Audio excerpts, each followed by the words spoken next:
Ecological Solid Waste Management Office sa Dakbayan sa Talisay mihimo sa bakanting luna sa Talisay City Hall compound nga usa ka material recovery facility. Ang report ni Femery Dumabo. Naabtan sa JMR-TV Balitang Bisdak kini mga lalaking nagbahig sa mga basura sa Talisay City Hall grounds. Gilain ang mga basura nga mabaligya pa, sama sa mga botilyang mabuak, plastic bottles, karton ug papel.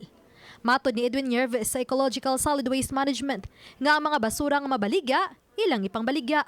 Gilain usab ang mga sachet o gubang mga plastic nga mamahimong kapuslan sama sa paghimo nining bag, pitaka ug uban pa. Samtang ang mga hazardous sama sa fluorescent tube, ilain og labay ug tarong. Ang nahipos nga mga basura gikan lang sa mga buhatan sa City Hall sud pa sa usa ka semana. Dili lang kay nga malimpi man, naagi kwarta sa basura. Kay kini mga recyclable materials sa plastic, ang plastic mahalin naman. Ang karton mahalin, ang papel mahalin. Kanang ato ang mga recyclable waste mahalin. Samtang awhawgon sa Environmental Solid Waste Management ang konseho sa Dakbayan sa Talisay nga modusog resolusyon aron ang gihimo sa ilang buhatan himuon usab sa kabarangayan. Kahinumduman nga sa miaging mga buwan usa sa mga suliran sa mga barangay mao mga nagtipunog nga mga basura nga wa makolekta.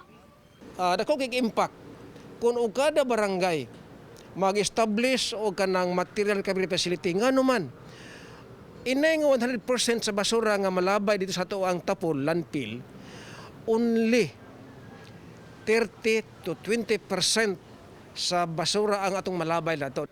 Uban ni Rinante Quiñones. Ako si Femery Dumabok. Balitang Bisdak.